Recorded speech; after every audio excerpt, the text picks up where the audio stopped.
The Orlando Magic are at an inflection point as they near their offseason. If the Magic are doing all these changes anyway, there's one big thing they still have to change today on Locked On Magic.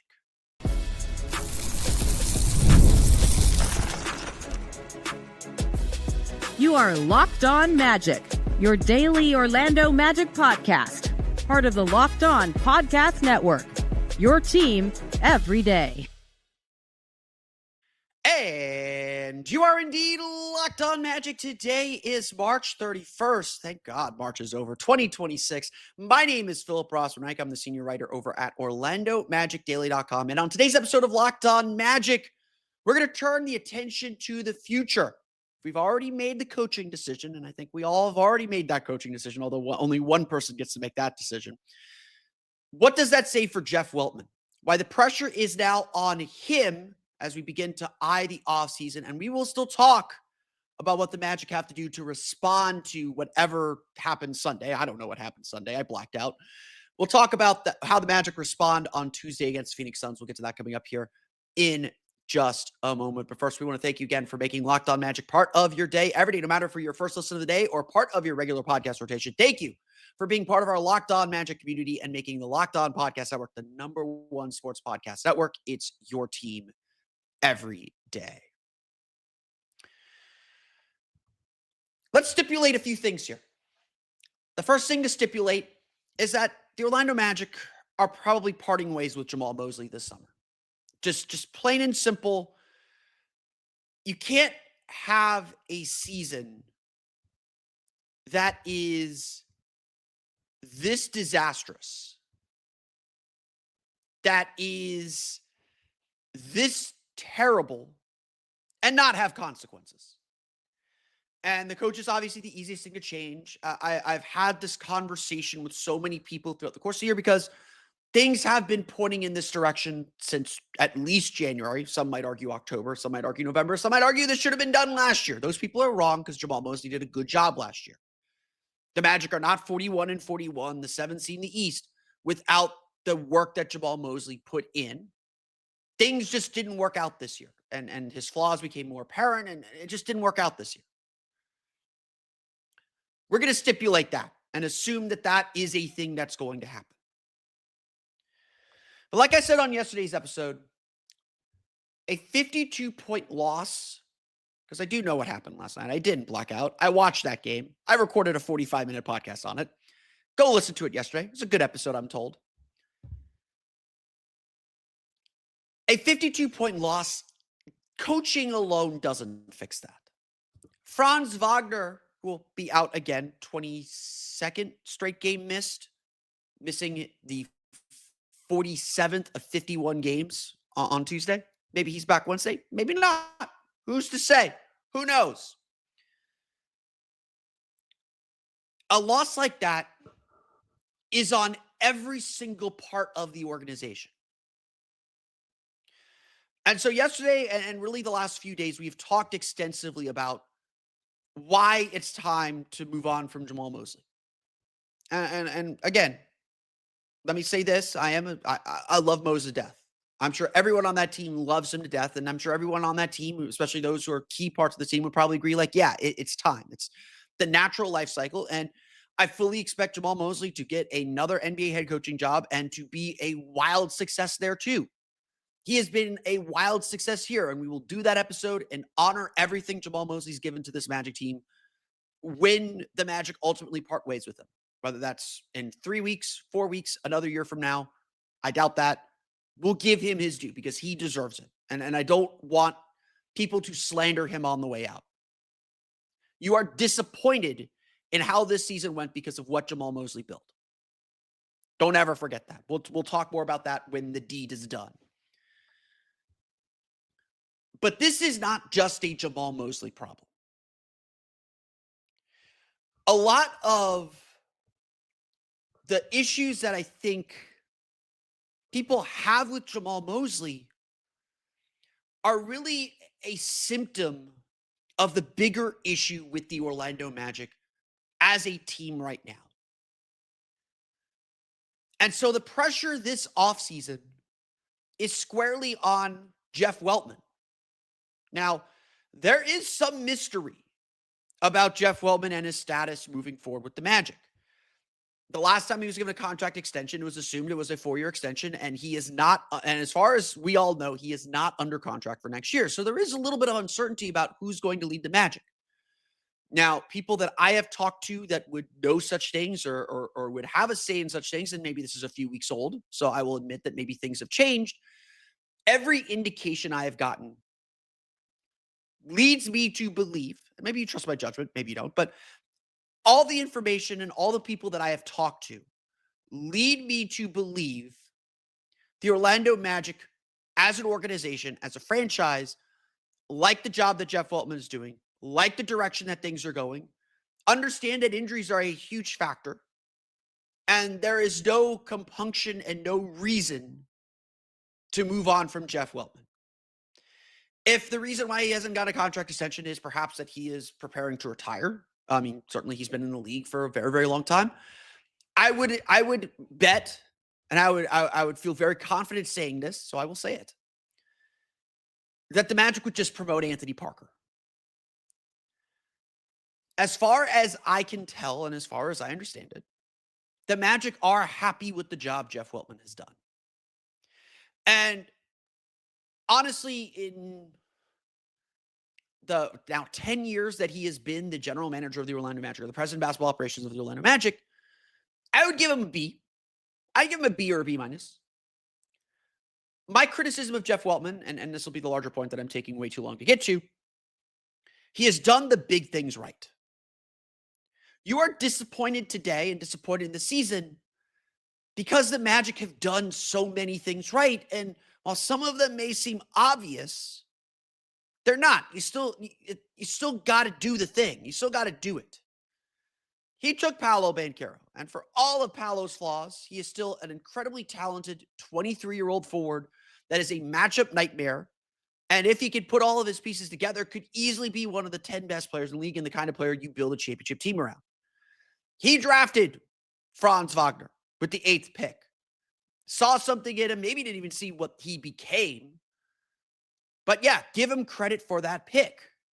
He took Jalen Suggs, who's become the heart and soul of this team.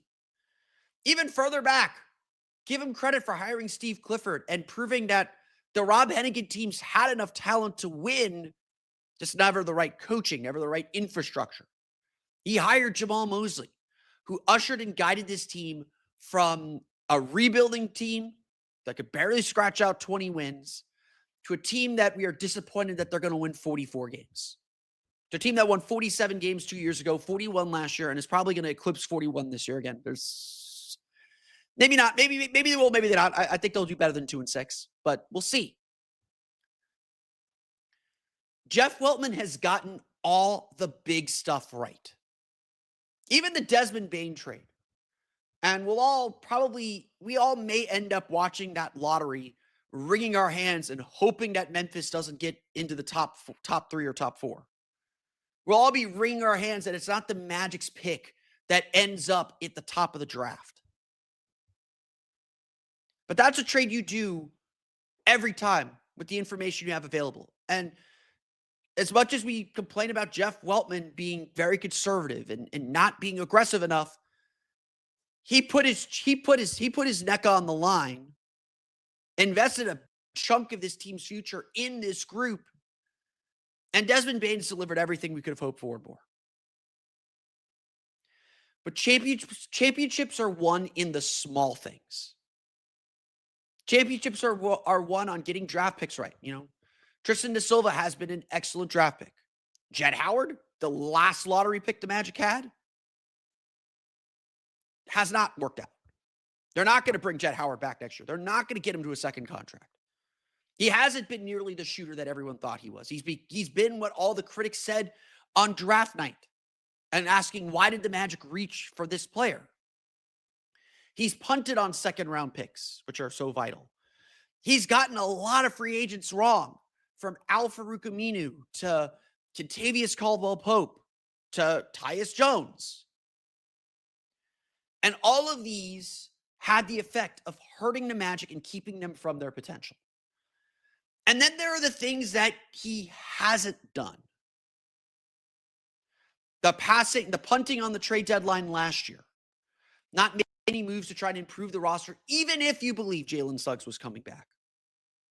And then this year, only acting to move Tyus Jones to get under the tax, which had to be done, and very clearly they were willing to pay to get it done.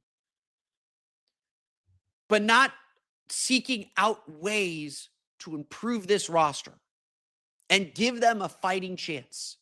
When Charlotte went out and got Kobe White and took the risk with his upcoming free agency, when Minnesota went out and got Ayo Dosunmu, when who knows who else they talked about. The problem with the Orlando Magic, and it's going to have to bleed into the second segment, but the problem with the Orlando Magic and what needs to change this summer is that this is not a rebuilding team anymore. This is not a team that can act like it has time, that can sit through growing pains and mistakes. This is a team that has to win, that must win now. And as much as this team has hit its ceiling with Jamahl Mosley and his coaching and his style, as much as injuries have derailed this season completely, because look, if Franz Wagner returns in mid-January and keeps playing after the game in Berlin, I'm very confident saying especially after watching Philadelphia and frankly after watching Toronto, I'm very confident saying the Magic are the 5 seed right now, at least. The injuries have cost the Magic 5 wins, and 5 wins more than separates them from the teams that they're trying to chase down and won't be able to catch. And so the task at hand for Jeff Weltman is to stop acting like a rebuild team.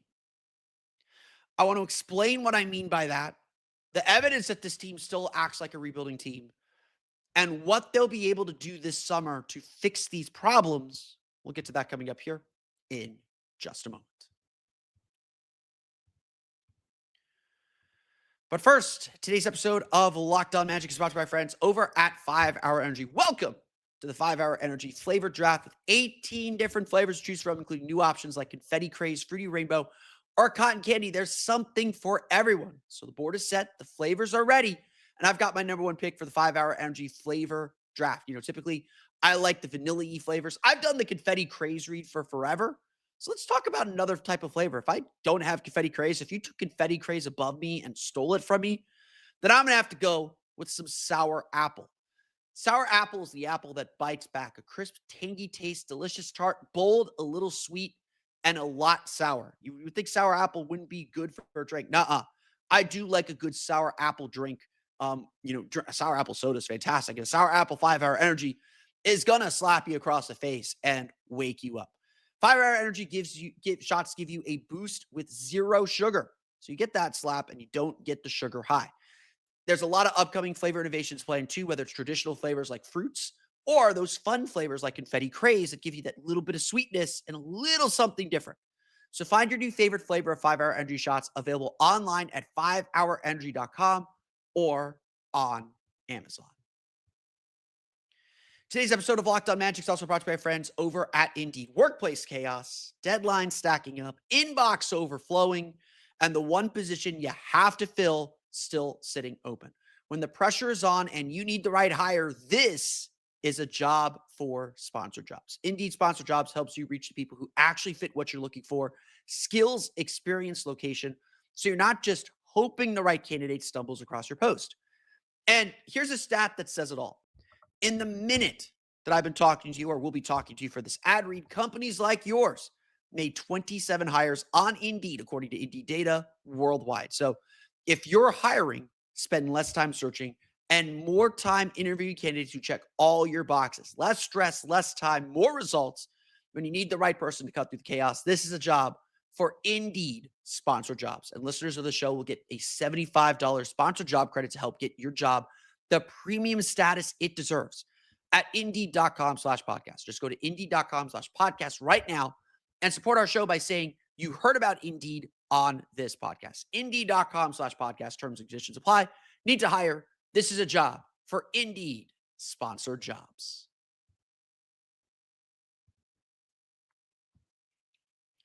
We want to thank you again for making Locked On Magic part of your day every day, whether you're your first listen of the day or part of your regular podcast rotation. Thank you for helping grow this Locked On Magic community. And thank you for helping make the Locked On Podcast Network the #1 sports podcast network. If you want to take that podcast listening to the next level, check out our Everydayer Club. You get access to the ad-free audio feed of this show, plus access to our Locked On Discord server, where I provide my 3 thoughts after every quarter of every game.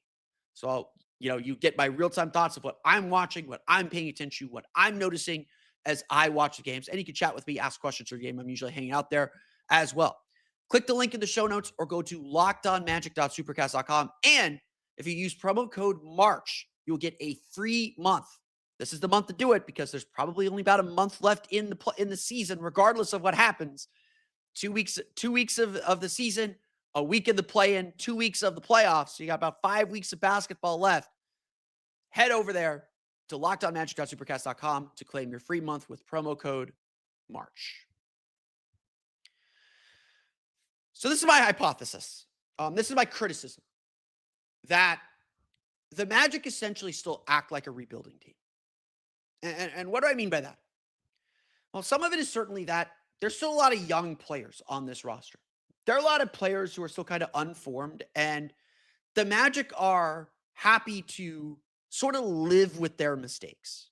Now, it's one thing when you're living with Paolo Banchero's mistakes. Like, Paolo Banchero is your star player. He's going to have the ball in his hands a lot. You're kind of riding with his development. And there have been games where he's been fantastic. There have been stretches where he's been fantastic. Obviously, he kind of came into the season in the wrong shape and not quite where he needed to be physically. And then he'll have games like Sunday night, and when he plays that poorly, and again, I would argue that he was the first one to quit, and that's the part of the problem too. When he plays that poorly, you're just not going to win, especially with Franz out, especially with all the players that are out. You're just not going to win. That's okay. But to me, what I mean by this team is still a development outfit is this is still one of the youngest rosters on the team, in the league. This is a team that perhaps understandably gave Anthony Black a lot of leeway and a lot of keys to grow, and he earned it. It's a team that is trying to fit Jalen Suggs as a square peg into the round hole of being a point guard. And he's improved in some areas, but certainly still a lot to be desired. It is a team that drafted an undersized guard at point guard, knowing their cap issues, knowing they have traded out of drafts. They didn't necessarily guarantee themselves a role player, someone who could play. And look, I would tell you, first thing first, you don't draft rookies for their rookie years. You draft them for their whole careers. And so you hope that Jace Richardson is ready to contribute next year. And if he isn't, that's a wasted draft pick.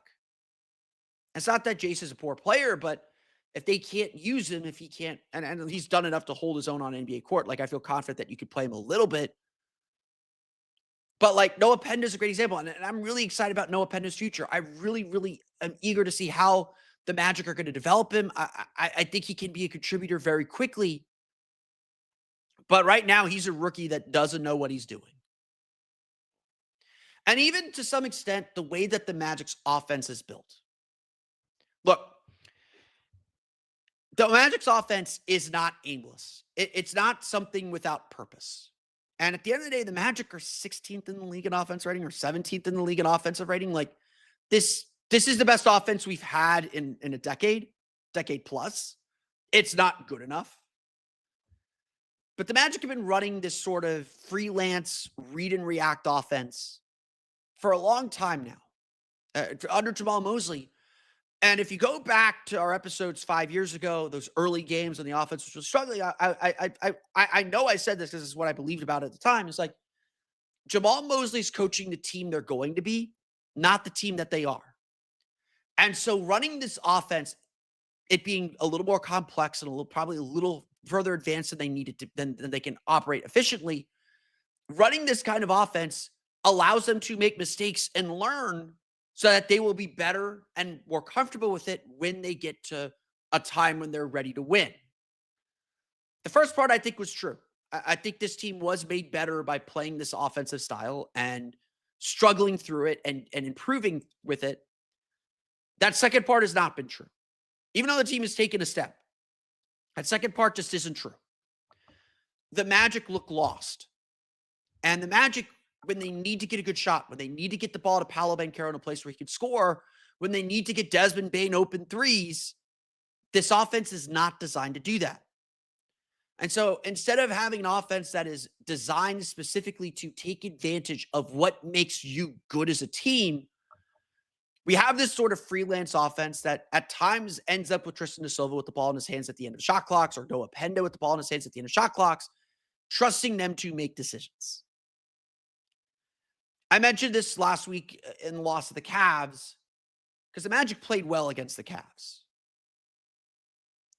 But very clearly, they don't have enough playoff-ready players. And maybe they become playoff-ready over the course of the next year when the Magic are hopefully competing for home court advantage, competing at the top of the East next year. I still don't think the Magic are that far. Coaching change is going to help a lot. Health is going to help a lot. Making some tweaks to the bench going to help a lot. But the offseason's challenge is shifting this mindset.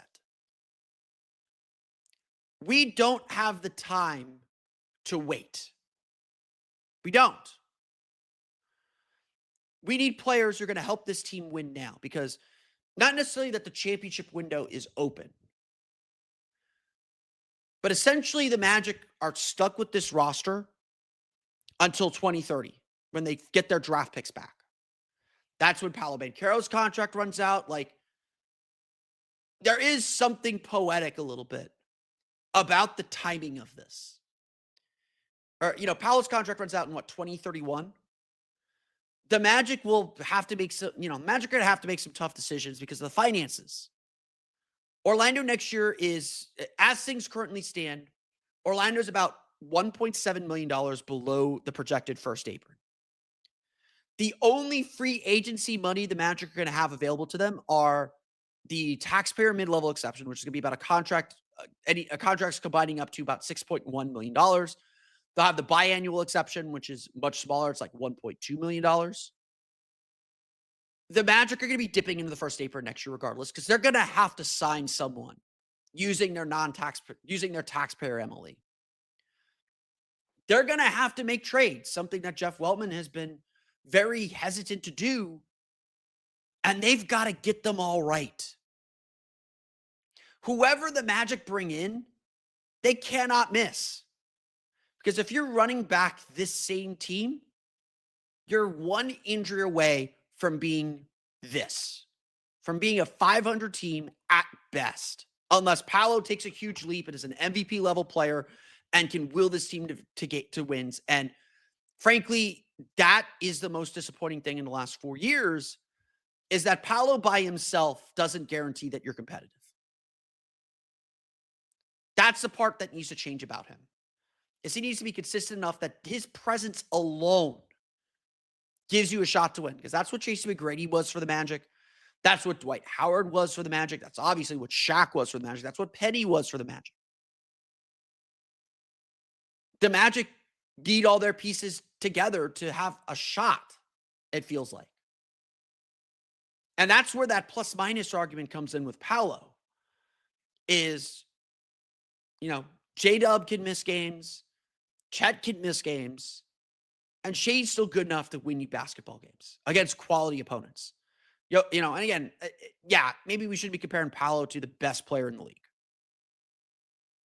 But that's what all-stars do. And no showing such a critical game and getting frustrated and flustered in such a critical game on Sunday speaks really poorly about Paolo, especially with all the gains he had made since the All-Star break. The Magic simply just don't have a lot of avenues to improve this roster. They're going to have to, I think all of us anticipate that they will discuss and probably explore the trade market at center. Probably trade Wendell Carter, even though he's just starting the 3-year deal. I think Wendell Carter's had a great year. We'll do player evaluations when the season ends. I think Wendell Carter's had a very solid year. I am a Wendell Carter supporter. I think a lot of the criticism going toward Wendell Carter is a bit unfair at times. But even I know and acknowledge that he is not above the rim center, and I'm not sure you can win a championship with a center that plays that far below the rim.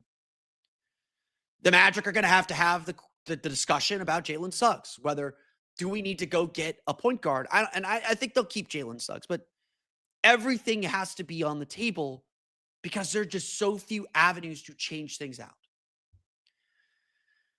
And so it just goes back to that bigger question. This pressure is now on Jeff Weltman. We're already in the offseason. We're already thinking about the offseason. And there's 8 games left. We're going to talk about Tuesday's game here in a minute. But the pressure is all on Jeff Weltman because the things that he has struggled to accomplish and struggled to do throughout his tenure, that's the stuff the Magic have to get right now. They have to get these role players right. And yes, a new coach coming in will have new ideas. I would hope that one of the things that they will discuss and interview, what is missing from our roster that you would need to be successful? Like, we'll talk like my interview questions for the new coach when we get there. First question is, how would you use Paolo and Franz? Like, how would you help them how would you maximize their talent? Because that is the most important question. The next most important question is, what do we not currently have that you would need to be successful? Who do we have that you don't think fits your puzzle? The Magic have to be real. They have to be ruthless. They can't be loyal anymore. They need to win. And if they don't win, then yeah, it is time to get a new GM that will. And yeah, it is time to break up this core and explore something else. I don't think we're at this core ceiling. I do believe that this group can win a playoff series with the right development, the right coaching, can get to the conference finals, flirt with the finals, maybe win a championship. There's a long way to go before that. But after such a disappointing season, this is going to be the most important offseason the franchise has seen in a long time. And getting it right could be what leads them to winning a championship. It could be the story of this is how the Magic won their first championship. Getting it wrong will be the beginning of the story of how they lost Paolo, maybe how they lost Franz, and certainly the start of the road toward the end of this journey. The first step in that road is Tuesday's game. And so we'll bring it back to the short term and talk about how the Magic respond coming up here in just a moment. But first, today's episode of Locked On Magic is brought to you by our friends over at TurboTax. It is tax time. But for a lot of us, the old way of doing taxes is a lot. Trying to book an appointment that's not the most convenient, sitting in a waiting room with a stack of papers, emailing back and forth and wondering if they really get your situation. But this year, you are getting a major upgrade. Intuit TurboTax now has an in-person locations nationwide. You can meet face-to-face with a real tax expert, and your documents get uploaded straight to your TurboTax app on the spot.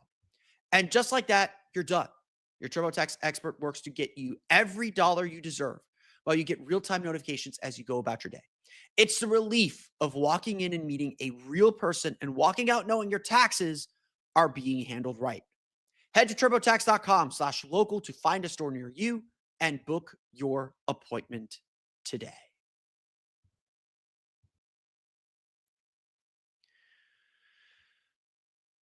This is, every game's got check week. There's 4 games this week. Half your schedule's gone. Escaping the play-in is a pipe dream now. The Atlanta Hawks beat the Boston Celtics. Not a huge surprise, but the Atlanta Hawks beating the Boston Celtics, the Orlando Magic losing the Toronto Raptors. Essentially, just looking at the Hawks record, if the Hawks go 3-3, the Magic need to go 8-0 to pass them in the standings. That's where we're at. The Magic have lost the tiebreaker to every single team in the postseason, except for the Miami Heat, and any tiebreaker involving the Heat. That really the only way the Magic could pass the Hawks. I should have been that. If the Hawks go 3-3, the Magic could go 7-1 and tie the Hawks as long as the Heat also tie the Hawks, because the Magic win that tiebreaker. There you go. The Magic win any tiebreaker involving the Miami Heat. This 5-0 is a big, big, big deal. But the Heat are the only team right now that the Magic have won the tiebreaker against in the Eastern Conference playoff picture. They tied the New York Knicks 2-2. They trail the Boston Celtics 2-1. They'll play them last game of the season. They trail the Detroit Pistons 2-1. They play them next week. The Magic have a big hill to climb if you're looking at the other teams. But after a 52-point loss, we can't think about the other teams. Right now, the Magic need to take care of their own business, because all of this discussion of what the other teams are doing, and the Sixers losing to the Heat ties the Heat with the Magic at the bottom of the standings. It draws the Sixers just a little bit closer, game and a half back. Orlando also needs to beat them or tie Miami with them because of those tiebreakers. Again, even in a four-way tie with Philadelphia, Orlando, Miami, Charlotte, Orlando wins that tiebreaker because they went 5-0 against the Heat. Tiebreakers are going to get complicated. Hopefully we don't need them. But none of that matters. Like it doesn't matter, because the Magic need to take care of their business. And frankly, the Phoenix Suns are a quality team. They are a crazy good defensive team. They're coming off a game where they beat the Memphis Grizzlies on Monday night, 131-105 behind a 40-16 fourth quarter. Devin Booker had 36 points. Jalen Green had 21. They play small. They play scrappy. They are exactly who the Magic are. I don't think they'll have Dylan Brooks, who got hurt in that double overtime loss to the Magic way back when, way back in February. We'll see. The Grizzlies are essentially tanking, so a 40-16 fourth quarter should be taken with some grains of salt. But this is a good Heat team. Or this is a good Suns team. Heat aren't so good. Heat played well tonight. This is a good Suns team. They will defend hard, and defense travels even on the second night of back-to-backs. But having said that, Memphis to Orlando is no easy trip. You lose an hour coming east. The Spurs did it, beat the Magic way back in December, early December. But they only won that game on that block shot on Franz. What I'm trying to say is, if the Magic are going to do anything, if the Magic are going to get to the 7-8 game, if the Magic are going to challenge Philadelphia for the 7 seed over the last 2 weeks of the season, if the Magic are going to give themselves a chance to make the playoffs, it is all about this game. Sunday's game was a must-win, and they no-showed it. This is a game that the Magic need to come out angry. And I mean that. They were embarrassed. And so if this team has any sense of pride, they are going to do everything they can to dominate this game from the start. Play with insane and intense energy. Just show up and play their way. And look, Orlando got embarrassed against Atlanta. They showed up against Oklahoma City and lost in the last 5 minutes. They got embarrassed against Charlotte. They showed up and played a really strong game against the Lakers, and obviously should have won that game, blew it in the last 5 seconds. Literally handed that game right back to the Lakers. This team, even in this ridiculous stretch that they're in, have responded to bad losses. Even the Indiana loss. These are all 6 of your games on that 6-game losing streak, by the way. Even that Indiana loss, they came back against Cleveland and played really well and really focused, maybe not defensively, but they gave themselves a chance to win that game, and they didn't have enough to win it. So I do expect the Magic to show up on Tuesday. I do expect the Magic to play a good game on Tuesday, and frankly, I do expect them to win. And unlike that Sacramento game, when they didn't lay an egg, but they didn't play well. They looked like they were kind of going through the motions. Offense was coming too easy, so they didn't care about defense. This is a game that's going to take some force. Phoenix ain't handing anything to the Magic. They need this win too. They're trying to catch the 6th seed. They're trying to get out of the play-in too.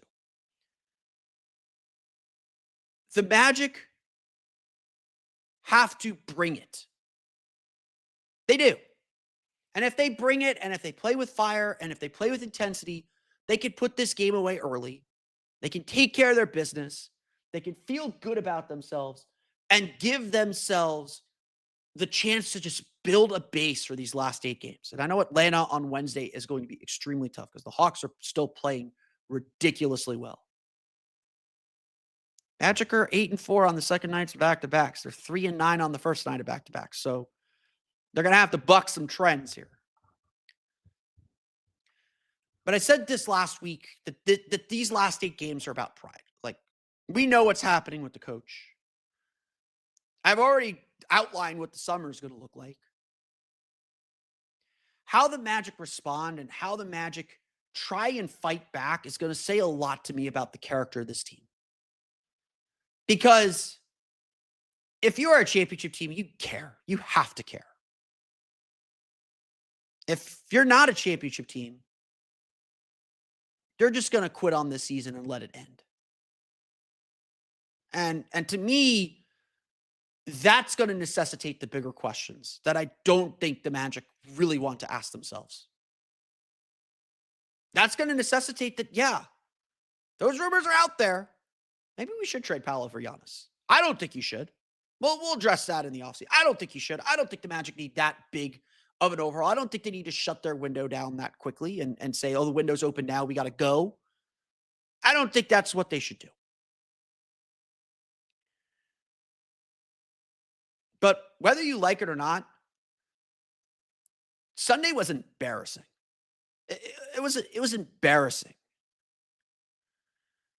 And the only way to wash that stench off of you, out of your mouth, whatever analogy you want to use, the only way to get rid of that is win the next 5. I'm not joking. Make that a galvanizing moment. Make that your come to Jesus moment. And obviously, it starts with one game. You can't build a winning streak in one night. It starts Tuesday. If the Magic come out lifeless, you always get what you deserve in this league. But if the Magic come out lifeless after a 52-point loss and let the Suns on the second night of a back-to-back on central to east time zone travel, if they let that team walk all over them, then maybe this team was never as good as we thought they were going to be. Maybe this team's character wasn't what we thought it was. And maybe the Magic do need to do something much bigger. Every game is obviously a must-win the rest of the way because, like I said, if the Hawks go 3-3, the Magic must go 8-0 to escape the play-in and beat them for the 6th seed. If I did my math correctly, someone double-check me on that. The margin for error is gone. This is a play-in team. Like this, just accept that reality. Is this a play-in team that is gonna live up to its potential for a little bit and be dangerous in the first round?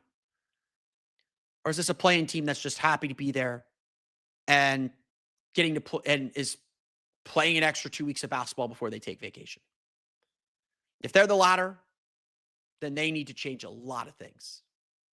If they're the former, then maybe we're not so bad after all.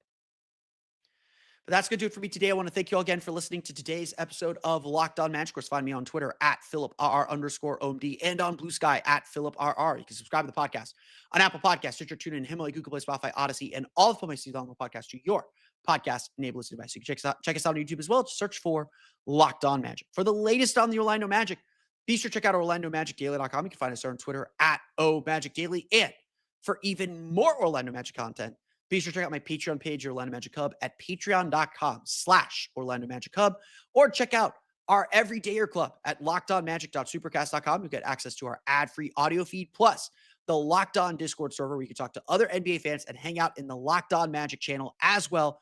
Check it out today at lockedonmagic.supercast.com. As always, thank you for your support.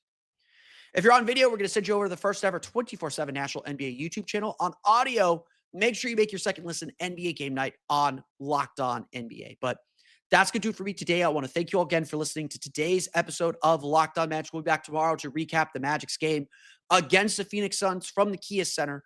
But until then, for Orlando Magic Daily and Locked On Magic, this has been Philip Rossman-Reich. We'll see you all again next time for another episode of Locked On Magic.